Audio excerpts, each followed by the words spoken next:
Hi friends, അസ്സലാമു അലൈക്കും. പുതിയൊരു വീഡിയോയിലേക്ക് എല്ലാവർക്കും സ്വാഗതം. എല്ലാവർക്കും സുഖമല്ലേ? ഇവിടെ ജർമ്മനിയിലെ പാർക്കിൽ തന്നെ ഉള്ളത് കേട്ടോ. നമുക്ക് നാളെയാണ് ലോഡ് ഇറക്കാനുള്ളത്. ഒന്നും നോക്കിയില്ല. ഇവിടുന്ന് ഏകദേശം ഒരു 5-8 കിലോമീറ്റർ കമ്പനിയിലേക്ക് ഓടാള്ളൂ. ഇവിടെ തന്നെ വെച്ചു. പിന്നെ തൊട്ടടുത്തൊരു കാറ്റാടി യന്ത്രം കണ്ടു. അങ്ങനെ എടുത്തൊരു വീഡിയോ ആട്ടത്.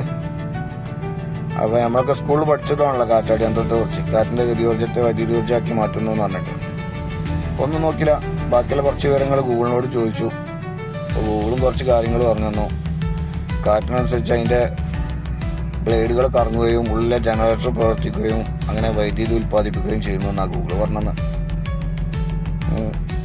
പിന്നെ പറഞ്ഞാൽ ഈ ഇതിൻ്റെ ബ്ലേഡ് നമ്മൾ കാണുന്ന കാണുന്ന വലിപ്പമൊന്നുമല്ല കേട്ടോ, നല്ല വലിപ്പമുള്ളതാണ്. ഏകദേശം 40 മുതൽ 60 മീറ്റർ വരെ നീളം ഉണ്ടാവുന്ന പറഞ്ഞു ഗൂഗിള്. അപ്പോൾ അത് നമ്മൾ സ്ഥിരമായിട്ട് ഇവിടെ ജർമ്മനിയിൽ റോഡുകളിൽ കാണാറുണ്ട് കേട്ടോ.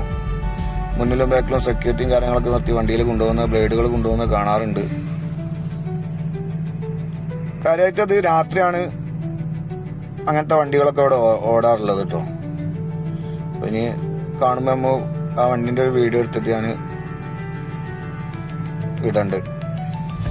അപ്പോൾ ഇതിന് വലിയ കാറ്റും കാര്യങ്ങളൊന്നും വേണ്ട. ഏകദേശം 3 കിലോമീറ്റർ മുതൽ 4 കിലോമീറ്റർ സ്പീഡുള്ള കാറ്റുണ്ടെങ്കിൽ തന്നെ അത് പ്രവർത്തിക്കുന്നതാണ് ഗൂഗിള് പറഞ്ഞത്. അപ്പോൾ നിങ്ങളൊക്കെ ആദ്യമായിട്ട് എവിടുന്ന കാറ്റാടി യന്ത്രം കണ്ടു വെച്ചാലോ ഒന്ന് കമൻറ്റിലൂടെ അറിയിക്കിട്ടോ. എന്താ അല്ലേ, ഒരു പരിസ്ഥിതി സൗഹാർദ്ദമായ വൈദ്യുതി ഉൽപാദനം നമ്മുടെ നാട്ടിൽ, തമിഴ്നാട്ടിലൊക്കെ ഉണ്ട്. കേരളത്തിലൊന്നും ഞാൻ ഇതുവരെ കണ്ടില്ല. കേരളത്തിലുണ്ടോയെന്ന് അറിയില്ല. അപ്പം ഉണ്ടെങ്കിലൊന്ന് കമൻറ്റിലൂടെ നിങ്ങൾ അറിയിക്കും. അപ്പം ഈ വീഡിയോ എല്ലാവർക്കും ഇഷ്ടപ്പെട്ടെന്ന് കരുതുന്നു. പുതിയൊരു വീഡിയോയുമായി പുതിയൊരു വിഷയമായി വീണ്ടും കാണാം. അപ്പോൾ എല്ലാവരും സപ്പോർട്ട് ചെയ്യുക. ബായ്.